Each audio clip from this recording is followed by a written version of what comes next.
Peristiwa yang menargetkan penculikan kepada sejumlah perwira tinggi Angkatan Darat yang terjadi pada malam hari tanggal 30 September tahun 1965 meninggalkan misteri hingga hari ini. Siapa dalang sesungguhnya dari peristiwa yang kemudian dikenal dengan nama G30S PKI? Peristiwa yang terjadi di dua tempat, yakni di Jakarta dan di Yogyakarta, menelan korban 7 jenderal dan 2 perwira menengah Angkatan Darat, 1 perwira pertama polisi dan 1 warga sipil. Pemerintah Orde Baru mengklaim peristiwa itu didalangi oleh Partai Komunis Indonesia atau PKI. Rezim Orde Baru kemudian melancarkan sebuah operasi balasan dengan melakukan pemberantasan terhadap PKI. Gerakan ini menelan puluhan ribu jiwa rakyat Indonesia yang dibantai karena dianggap sebagai anggota PKI. Sejarah kemudian mencatat PKI bersama ideologinya menjadi hal yang tabu dan terlarang di Indonesia. Selama 32 tahun berkuasa, pemerintah Orde Baru memonopoli kebenaran tunggal tentang peristiwa itu. Wacana yang dibangun oleh rezim itu menyatakan bahwa peristiwa gerakan 30 September atau G30S PKI dilakukan oleh PKI. Tujuan dari gerakan itu adalah untuk merebut kekuasaan dari pemerintah yang sah dan hendak mengganti ideologi Pancasila dengan komunisme yang berasal dari Marxisme dan Leninisme. Selama itu, tak ada ruang diskusi untuk menemukan wacana alternatif. Sejarah adalah milik penguasa. Namun setelah 32 tahun berkuasa, Orde Baru tumbang digantikan dengan era reformasi. Klaim bahwa PKI adalah pelaku tunggal dari peristiwa berdarah itu kembali dipertanyakan. Beragam teori dan spekulasi tentang peristiwa berdarah itu selama masa Orde Baru dibicarakan secara sembunyi-sembunyi. Pada era reformasi ini dibicarakan secara terang-terangan. Pelajaran sejarah di sekolah-sekolah pun tidak lagi mengajarkan bahwa peristiwa gerakan 30 September didalangi oleh PKI, melainkan menyampaikan beberapa teori tentang siapa dalang dari peristiwa tersebut. Sejarah tentang peristiwa itu kembali terbuka untuk dikaji kebenarannya. Benarkah Partai Komunis Indonesia adalah dalang tunggal dari peristiwa berdarah pada malam tanggal 30 September tahun 1965? Atau justru sebaliknya, Soehartolah dalang sesungguhnya dari peristiwa tersebut? Atau mungkin juga benarnya dikatakan oleh Bung Karno bahwa dalang dari peristiwa itu tidak tunggal, melainkan sebuah konspirasi yang melibatkan pihak asing yang ingin menancapkan pengaruh dan kepentingannya di Indonesia. Admin mengangkat topik ini bukan untuk menyoal ideologi komunisme yang sudah pasti bertentangan dengan Pancasila, namun untuk mencari tahu siapa dalang sesungguhnya dari peristiwa yang kemudian dinamakan G30S PKI. Sangat penting bagi generasi penerus untuk mengetahui kebenaran sejarah dari peristiwa itu agar tidak menimbulkan keraguan di kalangan generasi yang tidak mengalami saat peristiwa itu terjadi. Kebenaran yang memang sebenar-benarnya, bukan kebenaran yang direkayasa untuk kepentingan kekuasaan.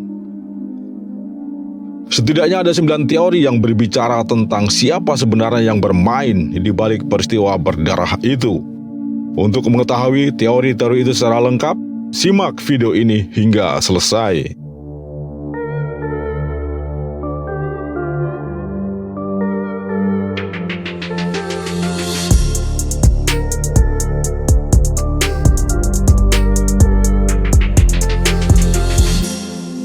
Berikut ini 9 teori tentang siapa dalang sesungguhnya di balik peristiwa pada malam hari tanggal 30 September tahun 1965.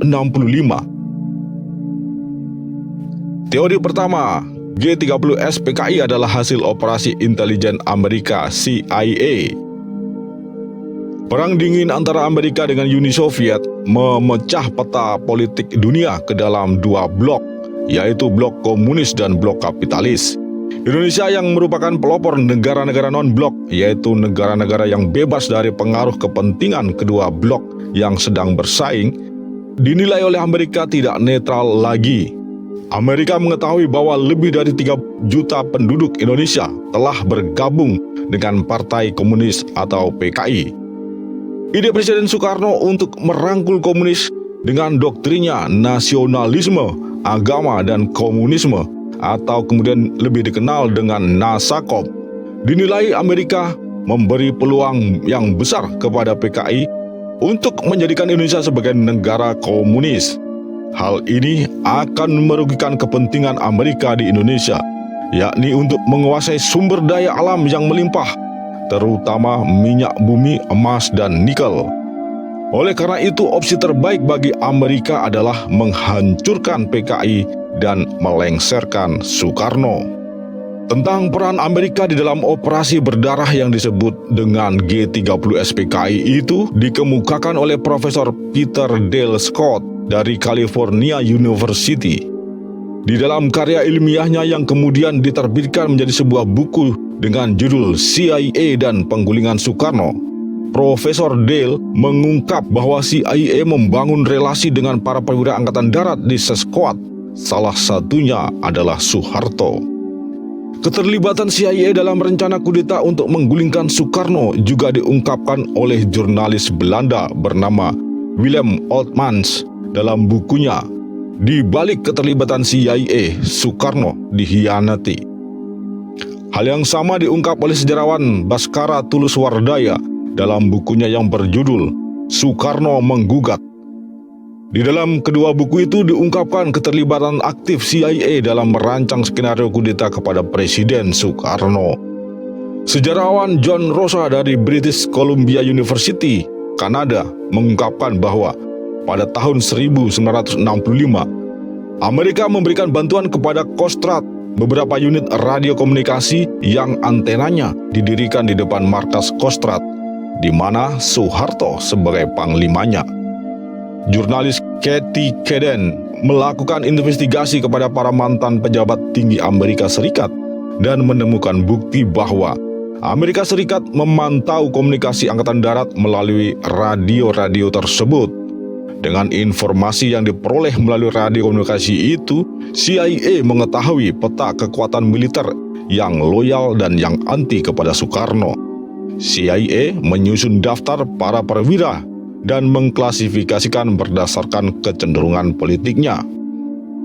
Secara garis besar, teori ini mengatakan bahwa CIA merancang untuk melenyapkan komunisme dan menggulingkan Soekarno dan memunculkan penguasa baru yang pro terhadap kepentingan Amerika. Teori kedua, Gerakan 30 September merupakan titik temu antara kepentingan Inggris dan Amerika Serikat. Teori kedua ini mengkonfirmasi keterlibatan CIA di dalam merancang kudeta terhadap Soekarno. Hanya saja bukan cuma Amerika yang terlibat, tetapi juga Inggris. Teori ini dikemukakan oleh Greg Paul Green di dalam bukunya yang berjudul The Genesis of Konfrontasi Malaysia, Brunei, dan Indonesia. Menurut Paul Green, bukan hanya Amerika yang berkepentingan untuk melengsarkan Soekarno, tetapi juga Inggris. Hal itu disebabkan oleh sikap vokal Soekarno terhadap isu neokolonialisme dan neoimperialisme yang dinilai sebagai penghalang bagi kapitalisme yang dipelopori oleh Amerika dan Inggris untuk melakukan investasi dan melindungi aset-aset kedua negara itu di Indonesia, terutama investasi untuk menguasai pertambangan emas dan minyak bumi. Dalam hal ideologi, Amerika ingin mencegah komunisme agar tidak berkembang di Indonesia. Soekarno dinilai memberi peluang besar kepada komunis untuk tumbuh subur. Sementara itu, Inggris yang membawahi persemakmuran negara-negara bekas koloninya, termasuk Malaysia dan Brunei, melihat Soekarno sebagai ancaman yang harus dilenyapkan. Hal itu berkaitan dengan agenda Soekarno untuk mengganyang Malaysia dan melakukan konfrontasi dengan Malaysia untuk mencaplok bekas jajahan Inggris itu menjadi bagian dari Indonesia. Baik Amerika maupun Inggris mempunyai kepentingan yang sama untuk melengsarkan Soekarno. Atas dasar itu, Paul Green menyimpulkan bahwa Amerika dan Inggris melalui dinas intelijen mereka merancang skenario Gerakan 30 September untuk menggulingkan pemerintahan Soekarno. Teori ketiga, Gerakan 30 September hasil konspirasi unsur-unsur Nekolim. Dalam pidatonya yang berjudul Nawaksara, Presiden Soekarno menyebut Gerakan 30 September dengan Gerakan 1 Oktober atau Gestok. Soekarno melihat dalang dari peristiwa itu tidak tunggal. Menurut Soekarno, peristiwa itu merupakan rekayasa unsur-unsur neokolonialisme dan neoimperialisme yang biasa disebut dengan Nekolim. Soekarno menyebutkan bahwa peristiwa Gestok didalangi oleh 3 unsur, yakni pimpinan PKI yang keblinger, kelihayan kekuatan-kekuatan neokolonialisme dan neoimperialisme, dan orang-orang yang tidak bertanggung jawab. Pernyataan Soekarno ini menunjuk pada keterlibatan asing dan orang-orang yang berencana mengambil alih kekuasaan. Soekarno menyebutkan bahwa pimpinan PKI yang keblinger karena mereka tidak mengetahui sedang dikendalikan oleh unsur-unsur neokolonialisme dan neoliberalisme, yakni Amerika dan Inggris, melalui agen-agen rahasia mereka. Soekarno juga menyebut ada oknum-oknum yang tidak bertanggung jawab, namun tidak menjelaskan siapa yang dimaksud. Profesor Wertheim menjelaskan yang dimaksud Soekarno dengan orang-orang yang tidak bertanggung jawab adalah oknum tentara yang paling diuntungkan oleh peristiwa tersebut. Teori keempat, Gerakan 30 September adalah puncak konflik internal tentara.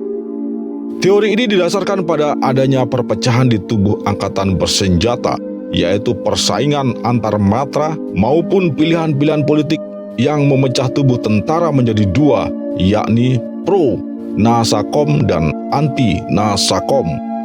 Perang ideologi yang terjadi di dunia dan di Indonesia juga berdampak terjadinya polarisasi di tubuh tentara menjadi 2 kutub.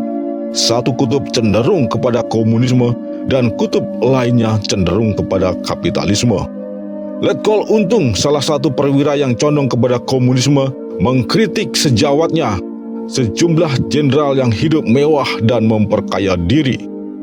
Adanya perpecahan di tubuh Angkatan Darat diungkap juga oleh Harold Crouch di dalam bukunya yang berjudul Army and Politics in Indonesia.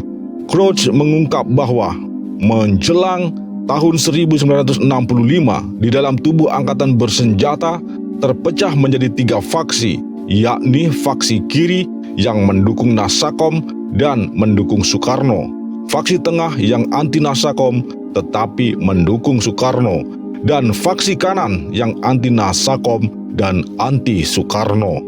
Sementara di dalam tubuh staf umum Angkatan Darat terdapat 2 faksi, yakni faksi tengah dan faksi kanan. Faksi tengah di dalam tubuh Angkatan Darat dipelopori oleh Jenderal Ahmad Yani.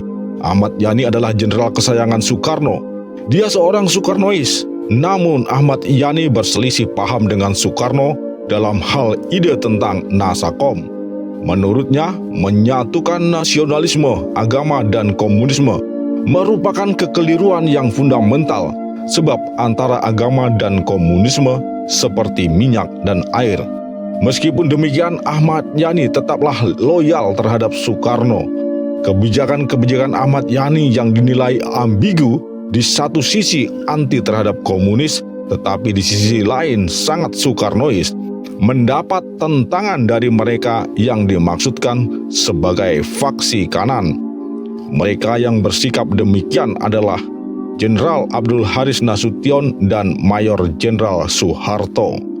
Sementara itu, faksi kiri yang diwakili oleh Letnan Kolonel Untung menuding adanya Dewan Jenderal, yakni para penentang Nasakom yang berencana melakukan kudeta terhadap Presiden Soekarno. Oleh karena itu, Letnan Kolonel Untung yang ketika itu menjabat sebagai Komandan Batalion 1 Cakrabirawa, pasukan khusus pengawal presiden, mengambil inisiatif untuk melakukan penculikan kepada beberapa jenderal untuk mengamankan Presiden Soekarno dari rencana kudeta yang akan dilakukan oleh Dewan Jenderal. Sejarawan dari Cornell University, Benedict Anderson dan Ruth McPhee di dalam jurnal ilmiahnya yang kemudian dikenal dengan Cornell Paper melihat peristiwa G30S PKI sebagai puncak konflik internal di tubuh tentara, terutama Angkatan Darat. Peristiwa berdarah yang terjadi pada malam hari tanggal 30 September tahun 1965 direncanakan oleh tentara, dilakukan oleh tentara, dan yang menjadi korbannya adalah tentara juga. Jadi, gerakan 30 September tahun 1965 adalah dari tentara, oleh tentara, dan untuk tentara. PKI secara organisasi maupun Soekarno tidak terlibat di dalamnya. Teori kelima, Soekarno merencanakan G30S PKI. Mengingat eksekutor dari penculikan terhadap para jenderal pada malam hari itu adalah pasukan Cakrabirawa yang tidak lain adalah pasukan khusus pengawal presiden. Hal ini menimbulkan spekulasi bahwa Presiden Soekarno lah yang merencanakan penculikan itu. Atau setidaknya Soekarno mengetahui rencana operasi tersebut tetapi tidak mencegahnya. Anthony Dake dan John Hughes mengasumsikan bahwa peristiwa itu merupakan upaya Soekarno untuk melenyapkan kekuatan-kekuatan yang menentang dirinya. Kekuatan-kekuatan itu tidak lain adalah kelompok jenderal Angkatan Darat yang berencana untuk melakukan kudeta. Teori Dake dan Hughes diperkuat oleh kesaksian seorang pilot berkebangsaan India yang menjadi sahabat Soekarno dan sahabat banyak pejabat tinggi lainnya pada masa revolusi. Pilot itu bernama Sri Biju Patnaik. Biju mengungkapkan bahwa pada tengah malam tanggal 30 September, Soekarno menyuruh dirinya untuk segera meninggalkan Jakarta sebelum subuh karena Soekarno akan menutup Bandara Halim Perdana Kusuma keesokan harinya. Hal ini menunjukkan bahwa Soekarno sebenarnya tahu peristiwa itu sebelum terjadi.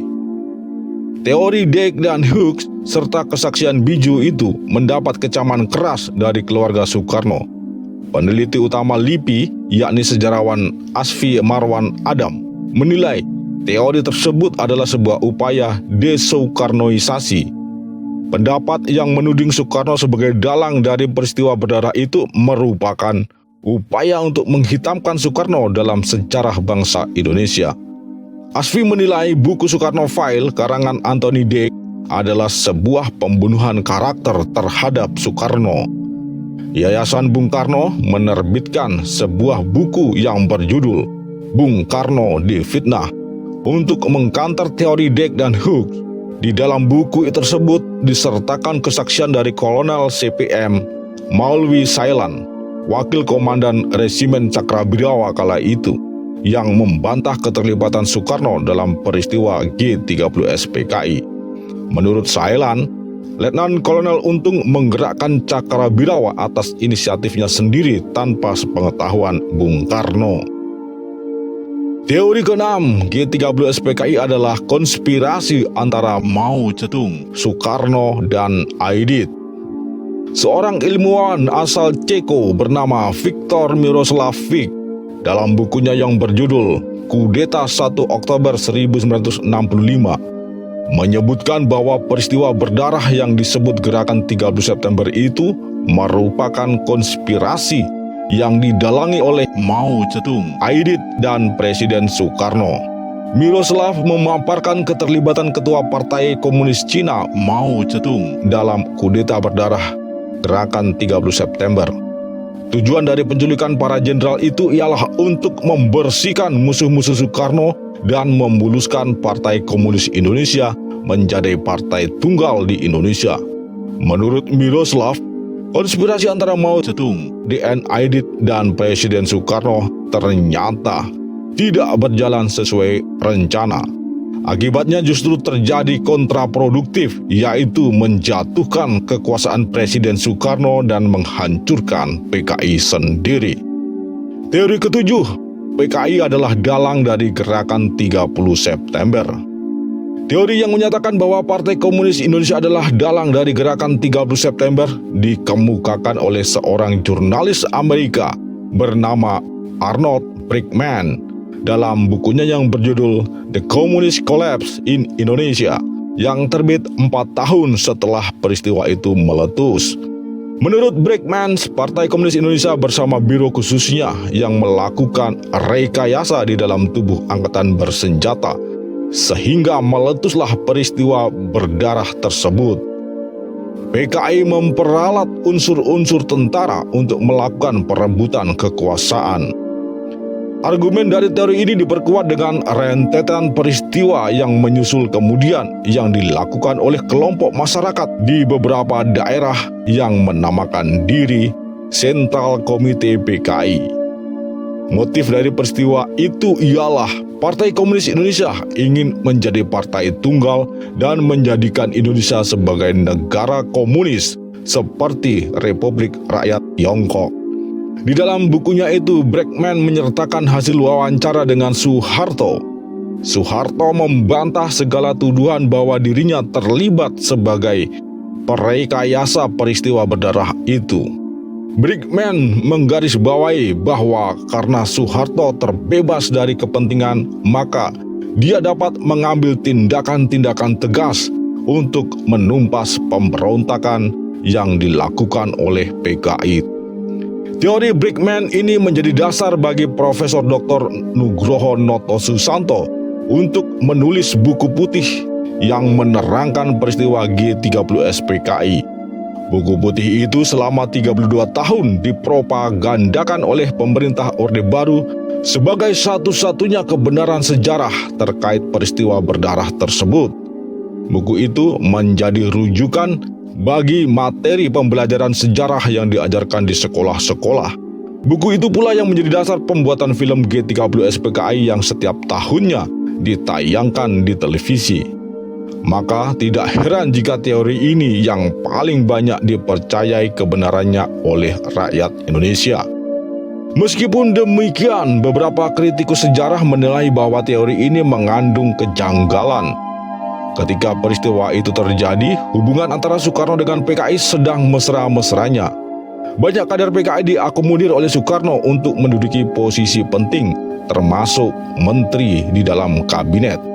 Bagaimana mungkin PKI melakukan kudeta untuk merebut kekuasaan sementara sasaran penculikan bukan presiden, tetapi para jenderal angkatan darat? Sejarawan John Rosa, seorang profesor dari University of British Columbia, Kanada, dalam bukunya Dalih Pembunuhan Massal, Gerakan 30 September dan Kudeta Soeharto, menyajikan bukti-bukti bahwa Partai Komunis Indonesia sebagai organisasi tidak terlibat dalam perencanaan penculikan para jenderal. Rosa menyampaikan bukti-bukti bahwa keterlibatan Syam dan Untung sebagai kader PKI dalam peristiwa itu sebagai inisiatif kelompok kiri di dalam tubuh tentara, bukan keputusan partai. Bukti itu diperkuat oleh kesaksian Iskandar Subekti, Sekretaris Sentral Komite PKI, yang menyebutkan bahwa dari 12 anggota Politbiro PKI, tidak satupun yang mengetahui rencana G30S PKI. Aidit dan anggota Politbiro lainnya mendengar isu rencana kudeta yang akan dilakukan oleh Dewan Jenderal.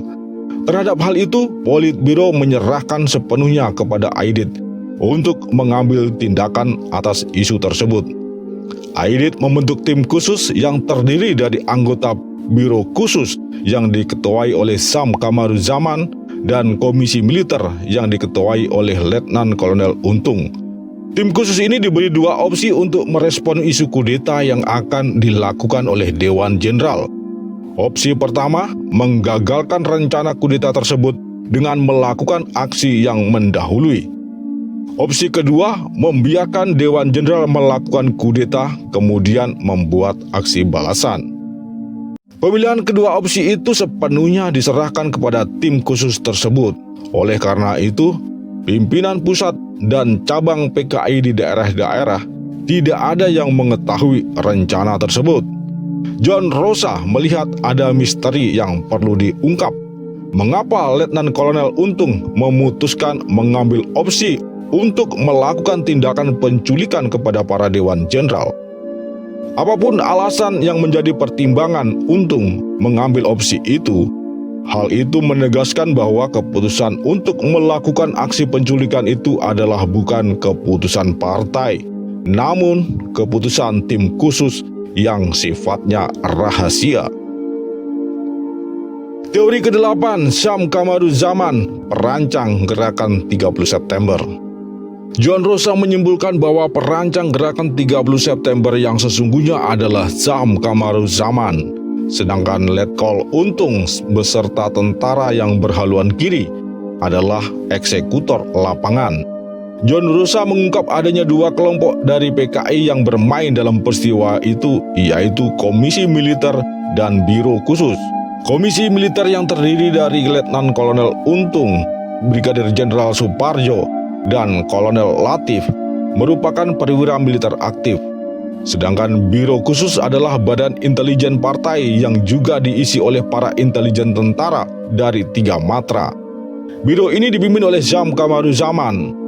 Letnan Kolonel Untung memberikan banyak informasi tentang perkembangan situasi terakhir kepada Syam, juga tentang rencana aksi yang akan dilakukan. Namun Syam tidak menyampaikan kepada Aidit, sehingga Aidit tidak dapat mengontrol pergerakan Untung dan pasukannya. Syamlah sutradara aksi berdarah itu yang sesungguhnya. Syam mendorong Letkol Untung dan kawan-kawannya untuk melakukan operasi malam itu dengan menjanjikan dukungan pasukan dan persenjataan dari Bandung. Hal itu membuat Untung penuh percaya diri melakukan operasi tersebut. Namun setelah operasi malam itu dilakukan, dukungan pasukan yang dijanjikan oleh Syam tidak pernah ada. Syam sengaja menjebak Untung untuk melakukan operasi. Beberapa sejarawan menilai Syam adalah missing link dari peristiwa G30 SPKI. Sebuah pertanyaan besar yang menjadi kunci untuk menyibak tabir misteri peristiwa berdarah tersebut adalah Syam bekerja untuk siapa? Secara kesejarahan, Syam Kamaruzaman mempunyai kedekatan dengan Ketua Politbiro PKI, DN Aidit, juga mempunyai kedekatan dengan Soeharto. Pada saat revolusi 45, Syam aktif dalam kelompok Patuk di Jogja yang membuatnya sering berinteraksi dengan jaringan Soeharto. Hal itu yang membuat hubungan keduanya terjalin baik. Syam juga pernah menyelamatkan Aidit pasca pemberontakan PKI Madiun, yang membuat Aidit sangat mempercayai kemampuan Syam.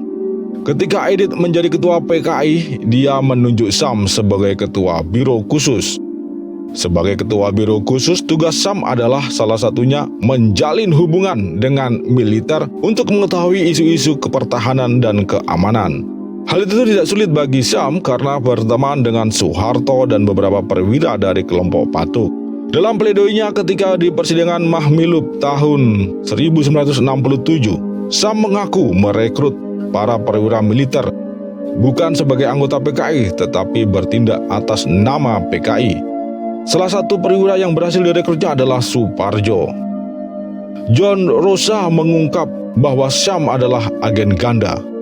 Tentang status Syam sebagai agen ganda diungkap juga oleh Profesor Wertheim. Dia adalah agen Aidit sekaligus agen Angkatan Darat.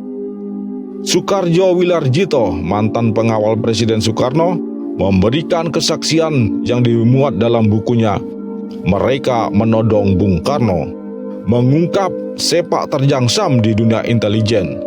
Syam yang awalnya sebagai agen KGB Uni Soviet, kemudian direkrut oleh Brigjen Soeharto menjadi agen CIA. Teori ke-9, G30 SPKI adalah kudeta merangkak Soeharto. Teori kudeta merangkak ini mempunyai banyak varian, namun intinya menyebutkan bahwa Soeharto berada di balik peristiwa berdarah tersebut. Dalam pledoinya, Kolonel Abdul Latif mengungkapkan bahwa 2 hari sebelum peristiwa itu terjadi, yakni pada tanggal 28 September 1965, dia melaporkan kepada Soeharto di kediamannya bahwa akan ada operasi pada tanggal 30 September untuk menggagalkan rencana kudeta Dewan Jenderal. Kemudian pada tanggal 30 September, 4 jam sebelum operasi itu dijalankan, Latif kembali melapor kepada Soeharto bahwa operasi akan segera dilakukan. Jika benar demikian, Soeharto sebenarnya mengetahui rencana operasi yang dilakukan oleh Letkol Untung dan kawan-kawannya. Namun Soeharto tidak mencegahnya. Soeharto juga tidak memberitahukan akan adanya operasi itu kepada Jenderal Nasution dan Jenderal Ahmad Yani sebagai atasannya. Profesor Dr. Wertheim menilai Soeharto sebenarnya bisa mencegah operasi itu jika mau, sebab Kolonel Latif adalah loyalis Soeharto sejak serangan umum 11 Maret di Jogja, juga dalam operasi Mandala pada saat pembebasan Irian Barat. Sebagai Panglima Kostrad, Soeharto mempunyai kekuasaan untuk menggerakkan kesatuannya untuk menggagalkan operasi itu, tetapi tidak dilakukannya. Hal itu mengindikasikan bahwa Soeharto menghendaki terjadinya peristiwa tersebut. Dr. Subandrio, mantan Wakil Perdana Menteri pada masa Kabinet Dwi Kora pertama, juga anggota Komando Operasi Tertinggi Badan Operasi Dwi Kora dan Trikora, sekaligus Ketua Badan Pusat Intelijen atau BPI pada saat peristiwa G30S terjadi, menuliskan kesaksiannya dalam sebuah buku yang berjudul Kesaksianku tentang G30S, menyebutkan bahwa peristiwa itu sebagai kudeta merangkap dari Mayor Jenderal Soeharto. Subandrio menyebut ada 4 tahap yang dilakukan Mayor Jenderal Soeharto untuk merebut kekuasaan. Tahap pertama, mendorong Untung, Latif, dan Suparjo untuk melakukan operasi penculikan kepada sejumlah jenderal yang berpotensi menjadi pesaingnya, kemudian memukul balik mereka. Tahap kedua, setelah mengemban Super Semar, Soeharto membubarkan PKI dan melakukan pembersihan terhadap kader-kader PKI. Tahap ketiga, melakukan penangkapan kepada 16 menteri Kabinet Dwi Kora, yang di dalamnya adalah para intelektual dan yang dapat mengganjal Soeharto di kemudian hari. Tahap keempat, melalui Jenderal Nasution yang diangkat menjadi Ketua MPR sementara, mencabut kekuasaan Soekarno sebagai presiden dan menyerahkan kekuasaan kepada Soeharto sebagai mandataris MPRS. Subandrio menilai pencabutan mandat Soekarno dan penyerahan mandat kepada Soeharto itu ilegal karena hal itu adalah kewenangan MPR hasil pemilu, bukan MPR sementara. Profesor Wertheim dengan menukil adagium dalam dunia intelijen untuk mencari tahu siapa dalang sesungguhnya dari peristiwa berdarah itu adalah dengan menilai siapa yang paling diuntungkan dengan adanya peristiwa tersebut. Berangkat dari asumsi tersebut, dia menunjuk bahwa Mayor Jenderal Soeharto adalah orang yang paling diuntungkan oleh adanya peristiwa itu. Semenjak menerima Super Semar, Soeharto melenggang terus menuju puncak kekuasaan yang semakin kokoh. John Rosa menyebutkan bahwa Amerika mendukung penuh tindakan-tindakan Soeharto dengan memberikan bantuan sebesar 30 juta rupiah untuk melancarkan operasi pembersihan PKI. Uang 30 juta kala itu tentulah sangat besar nilainya.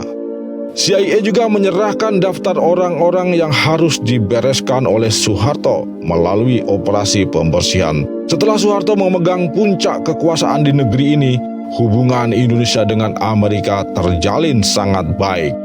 Freeport menjadi monumen hubungan baik antara Soeharto dengan Amerika. Meskipun demikian, beberapa pihak menilai semua teori yang didasarkan pada Cornell Paper tidaklah valid, sebab dokumen-dokumen yang menjadi rujukan dari Coral Paper belum pernah diuji keabsahannya secara akademik. Juga teori-teori yang didasarkan pada kesaksian para mantan anggota PKI tidak relevan karena dipandang bagian dari upaya untuk melawan balik kepada Soeharto. Admin tidak membuat kesimpulan yang definitif tentang siapa dalang sesungguhnya dari peristiwa yang disebut Gerakan 30 September itu. Anda bisa menilai sendiri dari 9 teori yang disajikan, mana yang paling masuk akal bagi Anda. Secara pribadi, admin setuju bahwa komunisme jangan sampai menguasai Indonesia dan Pancasila adalah ideologi terbaik bagi bangsa Indonesia. Namun, mengungkap kebenaran sejarah dari peristiwa itu sangatlah penting agar ada kepastian bagi generasi selanjutnya. Mohon maaf jika ada kekurangan maupun kekeliruan dalam video ini. Narasi dalam video ini dikumpulkan dan disusun dari berbagai sumber. Semoga video ini ada manfaatnya. Salam dari Wong Curahjati. Wassalam, Rahayu, semoga Tuhan memberkati.